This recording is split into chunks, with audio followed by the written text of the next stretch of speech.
Sa pagsisikap ng AFP na maisakatuparan ang kanilang modernization program, ang funding o ang kakulangan sa pondo ang nangungunang balakid, kung bakit hindi masyadong makaarangkada ang programang ito ng hukbong sandatahan ng bansa.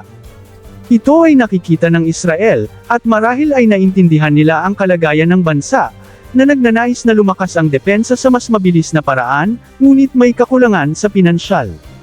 Bumuo ang Israel ng isang pangkalahatang defense package offer, na aakma mismo sa kalagayan ng Pilipinas, para sa agaran o mabilis ang paglakas ng depensa nito, sa budget na abot kaya ng Pilipinas. Ang offer na ito, na ayon sa Facebook page ni BondsQ, ay isinumiti ng Israel sa Department of National Defense noon pang 2023, ay tinatawag na Mega Deal. Ang Mega Deal ay komprehensibong set ng mga kagamitang pandigma para sa bawat sangay ng AFP, ang Navy, Air Force, at Army. Nag-umpisa ang Mega Deal na ito, nang unang inoffer ng Israel ang isang squadron-sized fleet ng mga F-16C, di Block 40 Barak fighter jets, bilang alternative sa multi-role fighters requirement ng Philippine Air Force, na unang inoffer noon sa Administrasyong Duterte. Sa di malamang dahilan, ay walang nangyaring kontrata, at binigay sa Administrasyong Marcos ang pagdedesisyon dito.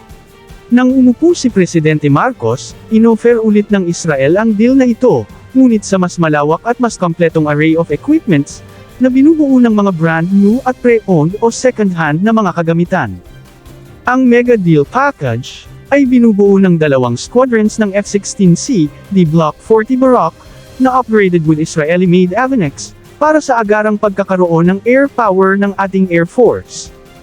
Bagamat kung titingnan ang tanda ng airframe nito, ay masasabing may edad na ito, ngunit ang Avanex nito ay isa sa pinaka-advanced at pinaka-combat proven, dahil ito ang ginagamit ng Israel sa mga gyera nila sa mga Arabong bansa at mga teroristang grupo. Ang airframe nito ay dumaan na sa mga upgrades at refurbishments, na nagsisigurong matibay pa ito at magagamit pa nila ng maraming taon, dahil ito ang mga fighter jets na inaasahan nilang air interceptor at pang dogfight. Ang pagbili nila ng mga bagong F-35, ay ang nagtulak sa kanila na bitawan na ang mga F-16 na ito. Kasama din sa package ang mga SAR 4.5 plus corvettes, na hitik sa offensive at defensive weapons and sensors, na dihamak na mas malakas pa kesa kasalukuyang flagship warship ng bansa, ang Jose Rizal class, para sa agarang paglakas ng firepower ng Philippine Navy. Bagamat tulad ng mga F-16 Barak, ang mga SAR corvettes na ito ay ang inaasahan at pinagkakatiwalaan ng Israel, sa pagbabantay sa pag-aatake sa kanila mula sa karagatan. Ang combat system, sensors, at weaponry nito ay gumagamit ng latest technology, na combat proven din, at kapantay ang mga latest technology systems ng mga kilalang warships ngayon, lalo na ang mga ginagamit ng China. Ang pag-retire ng mga SAR 4.5 corvettes, ay hindi dahil luma at pinag-iwanan na, kundi dahil lang merong latest design ang Israel. Sa bansang tulad ng Pilipinas, ang SAR 4.5 corvettes, ay isang napakalakas at napaka-reliable na naval defense assets. Kasama din sa package ang additional na mga brand new na mga Acero-class attack boats, para sa littoral defense.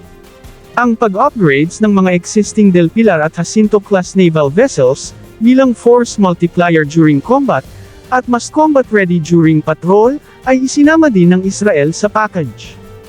Para naman sa Army at Marines, kasama din sa package ang brand new at pre-owned na mga armored vehicles, with upgrade options kung nanaisin ng Pilipinas. Meron ding mga multiple launch rocket systems o ang tinatawag na MLRS, mga towed at self-propelled na mga artillery, bilang deterrence at defense sa mga beach landing operations. Siyempre nandun din ang mga iba't ibang klaseng guided and cruise missile munitions, para sa sea, air, and ground forces. Meron ding mga air defense missile system, na mga brand new at mga second-hand, para sa agarang paglakas ng air defense ng bansa. Ina-address ng comprehensive package na ito, ang kahinaan ng 3 branches ng AFP. Ang Philippine Air Force ay magkakaroon agad ng mga maasahang fighter jets, ang Philippine Army ay magkakaroon ng additional land assets. At mga naval reinforcements and ship upgrades naman, para sa Philippine Navy. Ganunpaman, ang pag-transfer ng mga F-16 Barak fighters, na isang American-manufactured fighter, and mga missile systems, ay nangangailangan ng approval mula sa United States government, bago ma-deliver sa bansa. Ang mega deal na ito, ay hindi ang siyang magiging lakas ng bansa, kundi para lamang mapunuan ang mabilisang pangangailangan ng depensa ng bansa, sa gitna ng pagharap ng Pilipinas sa pambubuli ng China. Ayon sa impormasyon, maraming mga opisyal ng Department of National Defense, ang pumapabor sa mega deal na ito ng Israel, dahil sa maraming advantages na makukuha ng bansa dito. Ilan sa mga ito ay ang proven partnership ng Israel bilang mapagkatiwalaang defense partner ng Pilipinas, na sa ngayon ay napakaraming mga kagamitang pandigma ang meron ang Pilipinas, na binili mula sa Israel. Pangalawa ay ang faster transactions, kung saan kilala ang Israel na mabilis mag-deliver ng mga kagamitan, at di matatawaran ang kanilang extensive integrated logistics support, sa mga kagamitang binili mula sa kanila. Pangatlo at napakatamis, ang attractive payment terms. 15 years payment scheme lang naman ang offer ng Israel, na napakagaan para sa Pilipinas.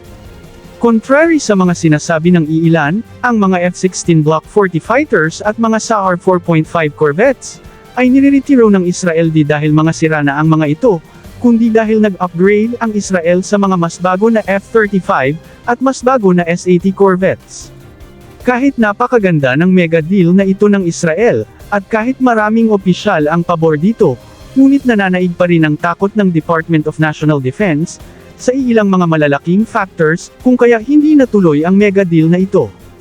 Una ay ang kailangang approval ng Amerika sa ilang mga kagamitan na kasama sa package na ito, dahil mismong ang Israel na rin ang umaaming nasa Amerika ang huling desisyon, sa pagsakatuparan ng deal.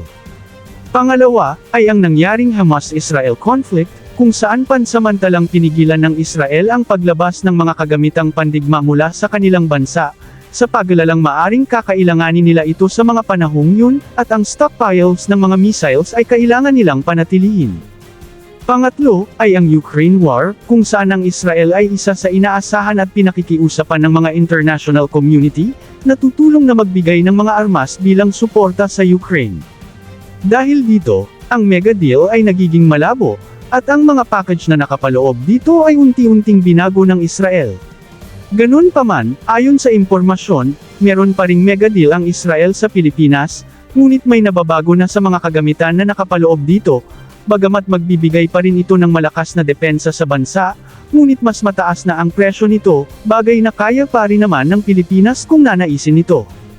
Kahit hindi naisapinal ang mega deal na ito, ayon sa huling impormasyon, ang Pilipinas ay naghahanda na ngayon sa panibagong pagbili ng 10 pang Aero-class fast attack interdiction craft, bagay na nagpapakita, na talagang nakikita ng Pilipinas ang pagkaepektibo ng mga kagamitang gawa ng Israel. Inaasahang magiging missile-armed ang lahat ng karagdagang 10 Aero-class na ito, kung pagbabasihan ang budget nito kumpara sa budget sa unang 9 na Aero, na nauna nang na-deliver sa Philippine Navy.